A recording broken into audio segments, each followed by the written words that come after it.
Tex is showing way too much interest in her.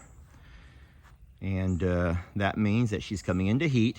And the timing is right, guys. She just had her calf Jolene, which is over here, not long ago.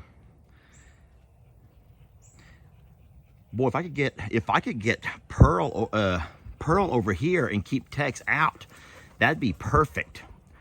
Let's try that, because then I can go ahead and do that separation. So what I'm going to do is this. I'm going to drop some food over here for Tex. Tex will stop and eat it. Everyone else will go on through. Here, Tex. Come on.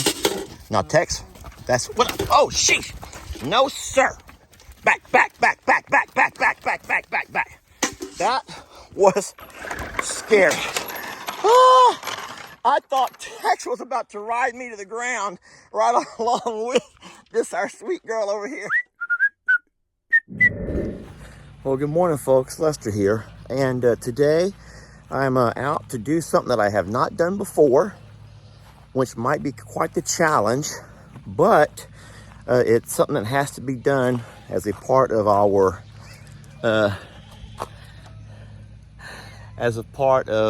good farm and animal management. So here's the backstory. I get a message this morning from Mr. David, our neighbor. He says, hey, you might want to check up on Tex and Pearl. Let me show you what I'm talking about.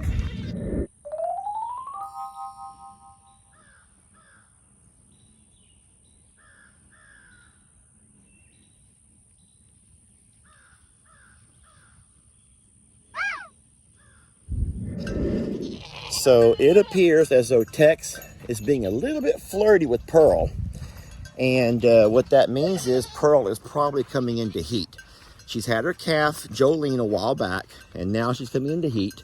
And that means it's time to use our cross fencing and separate Pearl and her baby, her calf, Jolene, away from Tex, because what we don't want to have is any crossbreeding. So here's everybody over here now, all hanging out. You guys, ignore all of that nonsense behind me. They hear a bucket of feed, and they think I'm going to feed them. I'm not feeding y'all. Now, here's the problem, though. Here's the problem. If I don't find a way to get them to the pasture, they're going to follow me down. When I open my cross fencing, they're all going to run across that way. Cows are going to run across this way. That's going to be a fiasco. So now I have to alter my plans, put all of these munchkins inside one of the... Boy, nothing can go smooth around here, can it? Come on. So you guys know that in lots of animal species, having the dominant male means that he ends up breeding multiple generations of females and can ultimately have tons and tons of offspring. But we know from a little bit of science that if there's any, I'm trying to find the right word choices here. If there's anything in that dominant male species DNA that could be a birth defect or some kind of a defective chromosome, or I don't know what I'm talking about. I do know that with each generation, you're more and more likely to have birth defects. Yeah, that came out right. So in mammals, you prefer not to allow your dominant male to breed multiple generations, meaning daughters, granddaughters, etc. Now, listen to me. Does it happen? Well, yes, it happens quite a bit. Do people talk about it? No, they do not. But if you were to go off and ask any farmer, any rancher, especially those who have a big herd bull, it's very common for that herd bull to breed, I would say, 3 or 4 generations before that farmer will finally move his bull to another pasture or sell them off and bring in a new breed bull. Back it up. Back it up. Ouch! Get out from behind me. Man, if I swear I've never... Get off. Okay, this is not going the way I was hoping it would. Keep going, Ringo. Lead the way, brother. Ouch, I'm getting stepped on, and I'm wearing Crocs. What I want to do, I want all the goats to follow me down into here. Boy, I did not want to pour feet all over your heads. I did not want to make... I did not want this kind of a shit show today. I'm trying to find grass to pour it into grass over here. And I want to put a nest so everyone can have a couple of nibbles. Boy. Oh, I'm getting stepped on and kicked and rammed. That's my man parts. Poor Elfie. Man, I love these goats, y'all, but they are so difficult. Ta-da! Okay, so now all of the goats are pretty much trapped into this little section over here. I can go ahead and refill my bucket and attempt to move Pearl and Jolene across without having everyone else run crazy on me. I'll come back and open that gate when I'm done. I know that you guys who are well-read and you are a lot better spoken can put into words what I was trying to say about the whole mammal thing. So this is more of an issue in the mammal kingdom rather than in the bird world.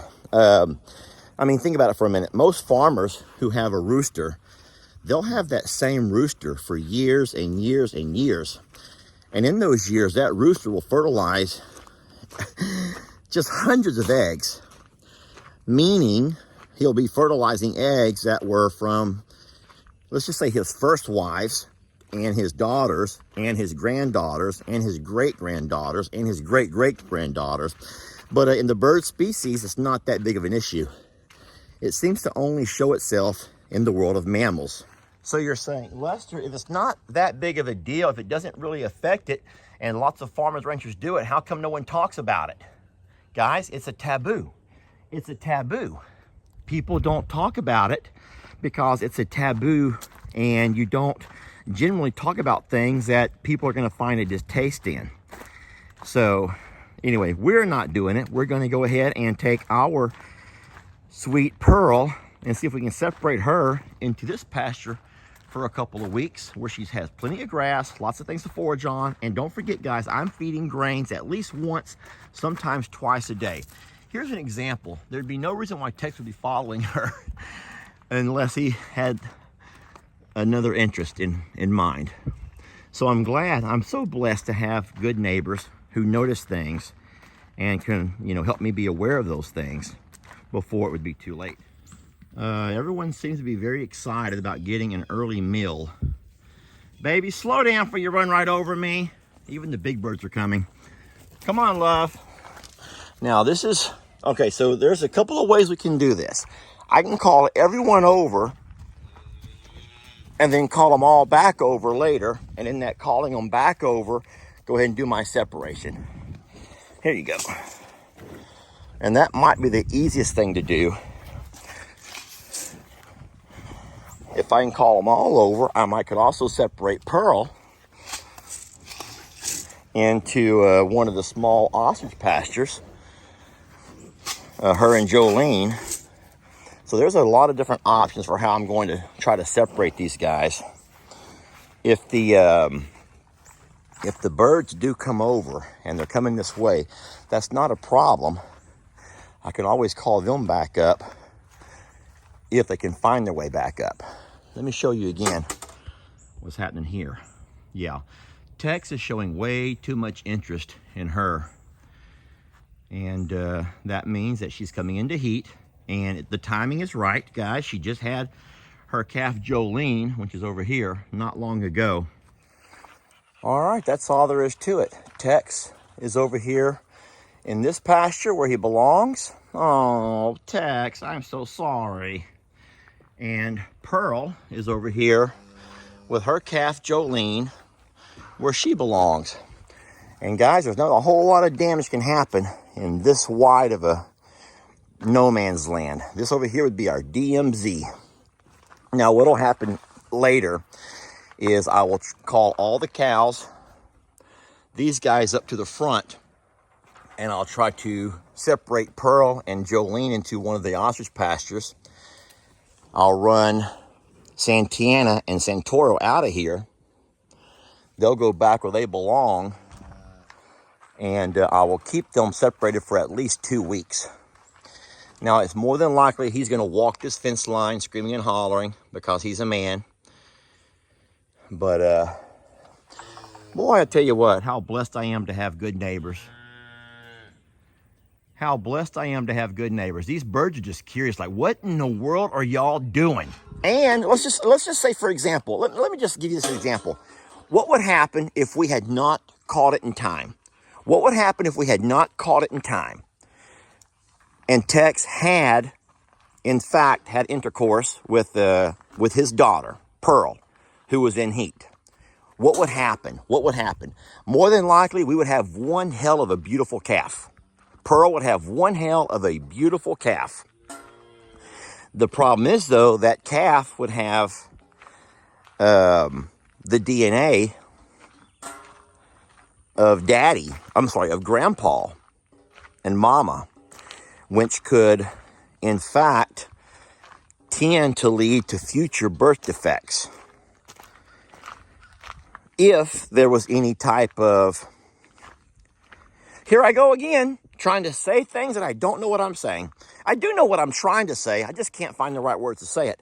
Hey, I'll say one last thing before I let it go. Do you know that in a lot of dog breeds, especially when someone has a very expensive and very highly pedigreed dog, show dog, racing dogs, I mean, you name it, they will oftentimes purposely continue to breed that dog to his own daughters, his own granddaughters.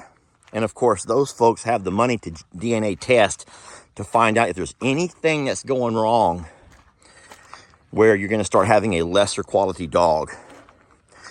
But in many times in those very high pedigree dog worlds, that's a pretty common practice. I'm not going to do it to you, baby. I know. You're like, Daddy, that's gross, Daddy. That's so gross.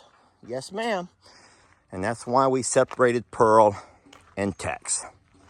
All right, my friends, what an educational video that's going to stir up a whole lot of controversy. But guess what? Lester did the right thing. Lester tried to do the right thing. It was a pretty smooth transition for the most part. And if all goes well and Tex does not break down fences, which she might could do, but if Tex does not break down fences, then we're going to let our sweet Pearl go through a cycle or two before we try to get her bred. Give her time to get Jolene to a good size and make sure that our pasture is going to produce enough grass. Yeah, it's just good animal, especially mammal management. All right, folks. Thank y'all for watching. Hope you enjoyed that video.